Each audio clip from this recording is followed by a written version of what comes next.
নমস্কার। আজ একটি ভিডিও উপস্থাপন করতে চলেছি আমাদের গর্বের বিদ্যালয় মেটতলা দেশবন্ধু উচ্চ বিদ্যালয়, মেটতলা পূর্বস্থলী, পূর্ব বর্ধমান। বিদ্যালয়ের প্রধান শিক্ষক মহাশয় এবং অন্যান্য সহকারী সকল শিক্ষক শিক্ষিকা এবং শিক্ষাকর্মীর বদান্যতায় বিদ্যালয়ের অষ্টম ও নবম শ্রেণীর কিছু ছাত্রছাত্রীদের নিয়ে আমরা অন্যান্য বারের ন্যায় এবারও বর্ধমানের বিজ্ঞান ভবন বা বিজ্ঞান মঞ্চ যেটি রয়েছে গোলাপবাগ ইউনিভার্সিটি ক্যাম্পের ঠিক উল্টো দিকে, এখানেই আমরা পৌঁছেছিলাম। তো আমরা দেখতে পাচ্ছি বিভিন্ন ছবিতে বিদ্যালয়ের শিক্ষকরা কীভাবে সুন্দরভাবে ছাত্রছাত্রীদের ট্রেনে করে নিয়ে যাওয়া, তাদেরকে সঠিক সময়ে প্রত্যেককে সমানভাবে তাদের টিফিন দেওয়া এবং সম্পূর্ণ গাইড করে নিয়ে যাওয়া বিভিন্ন ছবির মারফতে আমরা দেখতে পাচ্ছি। এবং তার সাথে বেশ কিছু ভিডিও রয়েছে। ভিডিওটি কেমন হয়েছে অবশ্যই আপনারা কমেন্টের মাধ্যমে জানাবেন। বিদ্যালয়ের যে সকল ছাত্রছাত্রী এই ভিডিওটি দেখবে বা অভিভাবক মণ্ডলী বা অন্যান্যরা, আপনারা সকলেই কমেন্ট করে জানাবেন। আমরা দেখতে পাচ্ছি বিদ্যালয়ের যে ছাত্রছাত্রীরা সেখানে গিয়েছিল, সেখানে গিয়ে তারা খুবই আনন্দ উপভোগ করেছে এবং বিজ্ঞানের বিষয়ে তার অনেক বেশি আগ্রহ প্রকাশ করছে। আগামী দিনে এই সকল ছাত্রছাত্রীর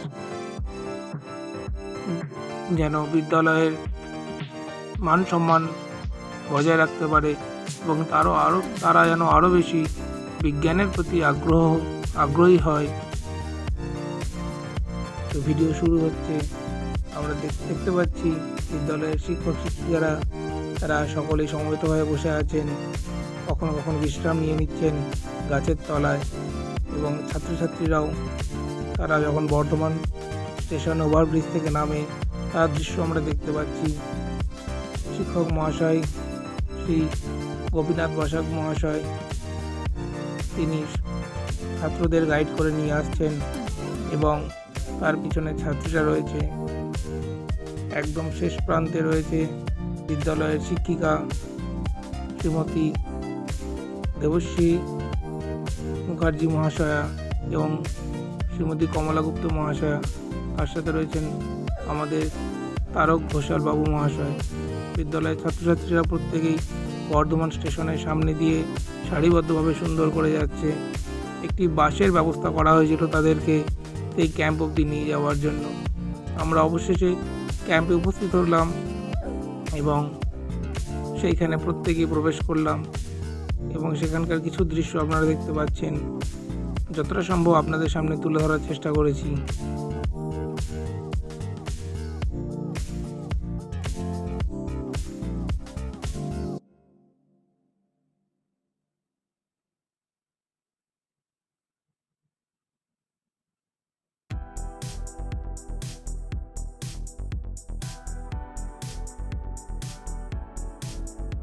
বিদ্যালয়ের ছাত্রছাত্রীরা খুব সুন্দরভাবে তারা হাত নাড়াতে নাড়াতে অভিবাদন জানাতে জানাতে তারা যাচ্ছে।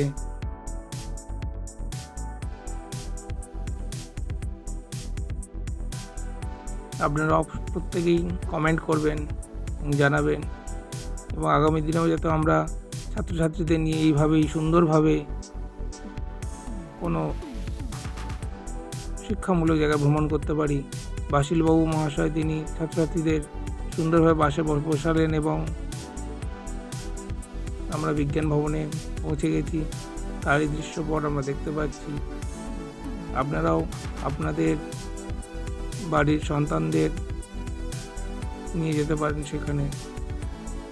সেখানে বিজ্ঞানের যে বিষয়বস্তুগুলো রয়েছে আপনি যেদিকেই তাকাবেন সেখানেই দেখবেন বিজ্ঞানের নানাবিধ কার্যপ্রণালী রয়েছে।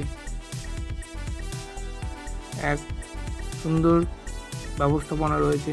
দেখুন, একটি আমাদের ছাত্রী সে লৌহস্তম্ভে বেয়ে ওপরে ওঠার চেষ্টা করছে। এইটি একটি লৌহস্তম্ভ, এটি ওঠার জন্যই ব্যবস্থা করা আছে। তো আমাদের ছাত্রীটি সাহসিকতার পরিচয় দেখিয়েছে। এখানে দেখুন একটি ক্ল্যাপিং জোন আছে। এই ক্ল্যাপিং জোনের ছাত্ররা তাদের করতালির মাধ্যমে সেই লাইটটা জ্বালানোর চেষ্টা করছে। অর্থাৎ এখানে এটি ভাইব্রেশন মোড সেটিং করা আছে, সেই যত বেশি ভাইব্রেশন হবে। দেখুন বিদ্যালয়ের শিক্ষকরা সব সময় ছাত্রছাত্রীদের গাইড করে রাখছে এবং তাদেরকে বুঝিয়ে দেওয়ার চেষ্টা করছে প্রত্যেকটা বিষয়বস্তু। এখানে যেমন বিজ্ঞানের শিক্ষকও গেছেন, বিজ্ঞানের শিক্ষিকা রয়েছেন, আবার ইংরেজি শিক্ষিকারাও রয়েছেন। কারণ অনেক জায়গায় ইংরেজি মাধ্যমে লেখা রয়েছে, সেইগুলো যাতে তারা পড়ে বুঝতে পারে সেটাও ব্যাখ্যা করে দিচ্ছেন আমাদের সম্মানীয় তারক ঘোষাল মহাশয় এবং ইংরেজি শিক্ষক শ্রী গোপীনাথ বসাক মহাশয়।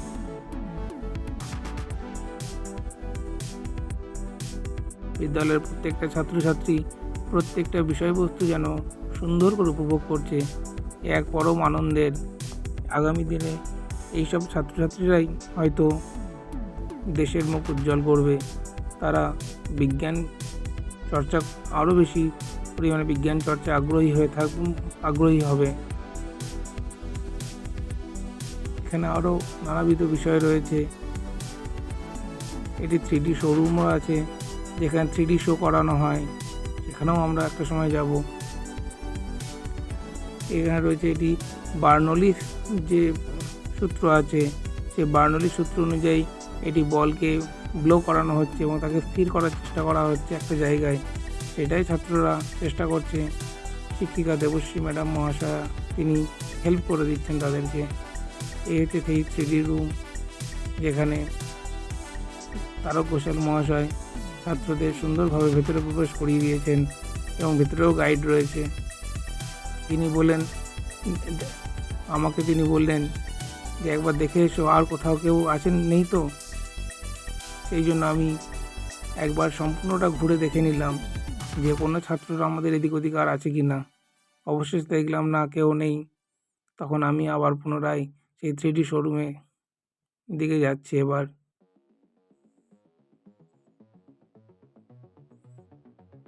পৌঁছালাম 3D রুমে। প্রত্যেকটা ছাত্রছাত্রী সুন্দরভাবে বসে পড়েছে, তাদেরকে সেই 3D চশমাটা দেওয়া হচ্ছে। বাসুলিবাবু মহাশয় তিনি তদারকি করছেন যাতে প্রত্যেকে সেই 3D শোটা দেখতে পায়। শুরু হয়ে গেছে আমাদের 3D শো। আপনারা আপনাদের সন্তানদের নিয়ে এসে এই বিজ্ঞানের যে ভাবনাগুলো রয়েছে, সে বয়সে ছোট হোক আর বড় হোক, প্রত্যেকের জন্যই সেটা আনন্দদায়ক হবে। তারই কিছু অংশ আপনাদের সামনে তুলে ধরার চেষ্টা করেছি।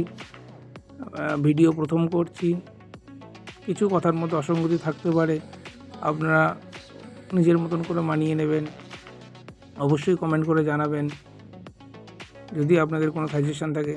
এখানে দিদিমণিরা তাদের কিছুটা বিজ্ঞান চর্চা করে নিচ্ছেন, কারণ শুধু বিদ্যালয়ে পড়াশোনার মধ্যে তাদেরও তো ইচ্ছা করে তাদের সেই বিজ্ঞান সাধনা করতে।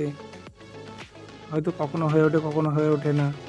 এখানে আমাদের তারকবাবু মহাশয় সেই ক্ল্যাপিং জোনে এসে ক্ল্যাপ করছেন এবং সেই লাইটটাকে জ্বালানোর চেষ্টা করছেন। আমাদের বাসুলবাবু মহাশয় গোপীনাথবাবু মহাশয়ের পিঠে শব্দের মাধ্যমে, অর্থাৎ এই ক্ল্যাপ করার মাধ্যমে লাইট জ্বালানোর চেষ্টা করছেন এবং আমরা দেখতে পাচ্ছি একটু একটু করে জ্বলছে।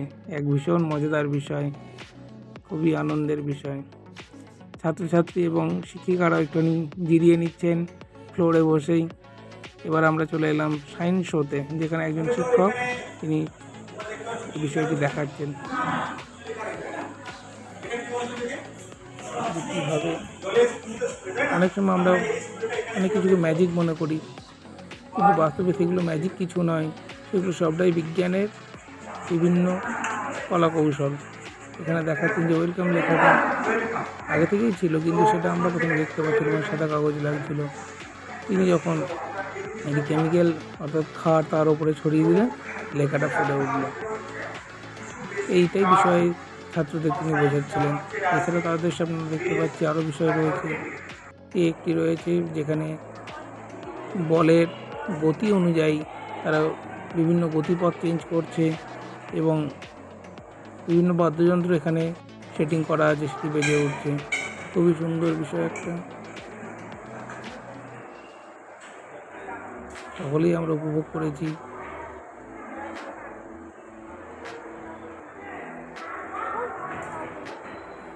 এখানে দেখছি এটি কলের জল পড়ছে, কিন্তু অর্থাৎ ওই এটি কাঁচের লম্বা নল, তার সঙ্গে সেটিং করা হয়েছে, যার জন্য সেটি মনে হচ্ছে শুধু জলটাই পড়ছে। আমরা চলে এলাম আমাদের লাঞ্চ নিতে। ছাত্রছাত্রী এবং শিক্ষক শিক্ষিকা সকলেই একসাথে বসে আমরা মধ্যাহ্ন ভোজন করেছিলাম। খুব সুন্দর ব্যবস্থাপনা, খুব ভালো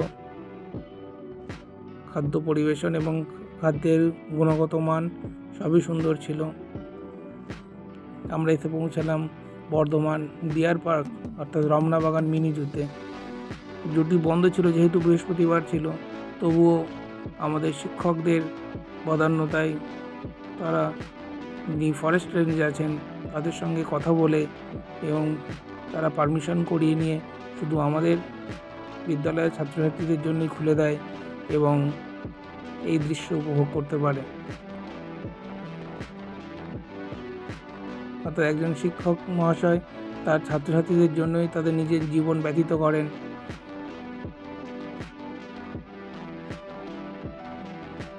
এখানে একটি কুমির রয়েছে, সকল মিলে সেই কুমিরটিকে দেখার চেষ্টা করছে এই জলের মধ্যে। আমিও একটু দেখানোর চেষ্টা করছি আপনাদের জুম করে। এটি কুমির রয়েছে জলের মধ্যে এবং সেটি বিশাল আকার, একটি কুমির রয়েছে এবং সেই জলের মধ্যে ভাসমান অবস্থাতেই রয়েছে।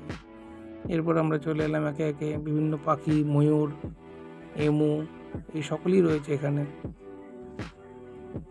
সুন্দর একটি ময়ূর আমরা দেখতে পাচ্ছি এবং সে মাঝে মধ্যে তার কেকার ধ্বনিও দিচ্ছে। এছাড়া অন্যান্য পশু পাখি তো ছিলই, এটি চিতাবাঘ, এটি ভাল্লুক, সকলেই রয়েছে এখানে।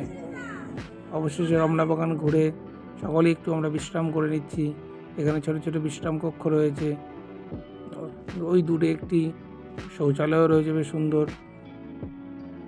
শিক্ষিকারাও একটু বিশ্রাম করে নিচ্ছে, সারাদিন সবসময় তারা হেঁটে হেঁটে হেঁটে হেঁটে হয়ে চলেছে।